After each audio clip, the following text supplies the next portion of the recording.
What's going on today, guys? It's your boy, Self-Employed Eric here, and I just wanted to come on and talk about some actually very important things when pertaining to gig work and gig workers, and obviously DoorDash, Uber Eats, Grubhub. But this can really pretty much go for anything you're doing in the gig economy, and that is the importance of knowing your market.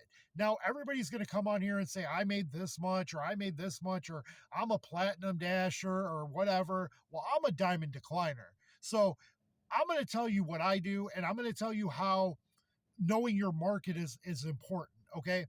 So knowing when to come out and most importantly, when not to come out is a very important thing for everybody. You should be looking at trends. You should be looking at when you're making the most amount of money, when you're making the least amount of money. And when you're making the least amount of money, you shouldn't come out at those times. You need to go home. You're just bringing down your dollars per hour by sitting out for 3 hours when there's nobody ordering. You should just go home, relax, eat dinner, come back out fresh and refreshed for the day. So knowing your market is important, but also being able to pivot when you notice certain things in your market and do things a different way to continue making money. So I'm going to give you an example, and this is why I said it's important to know your market.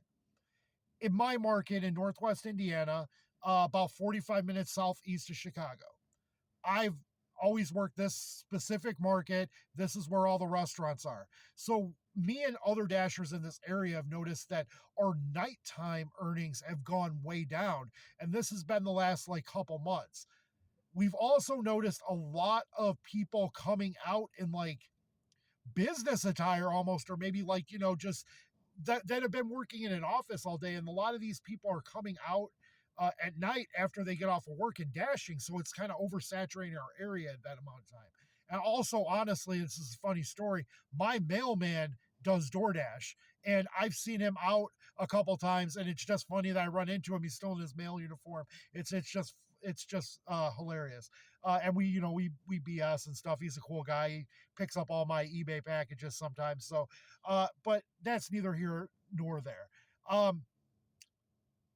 So I've actually learned how to pivot this by waking up earlier and going out for breakfast and lunch. Now I used to go out about 10 o'clock in the morning because I would get out at 10. There would be people that work for factories and things like that would eat early. Then I would come back out at dinner time. Now I still come back out at dinner time, but what I've been doing is I've been coming out at 8 a.m. to 1 to 1:30 p.m. Then I'll go home till 5, chill with my dog, take my dog for a walk, eat dinner, feed her, all that stuff, and then come back out.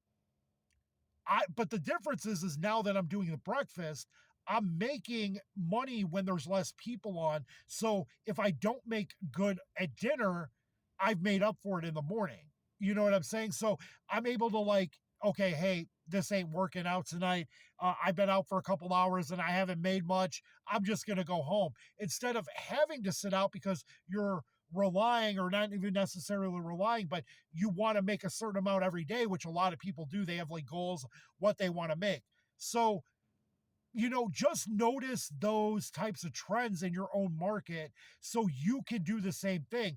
If you're not making, anything for breakfast or lunch, but you notice dinner's very good, well, then maybe you shouldn't just only work dinner or only work from 5 to 10 or something like that. Whatever is going to work the best for you. Because I've noticed a lot of the dashers or, gig workers that complain about not making money and stuff like that, they're the people that are out literally all day, every day. They're like, oh, I made $200 today, but I had to work 18 hours.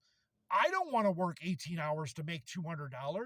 I want to work 7 or 8 hours to make $200. And I know it's a little different for me because I don't just do gig work.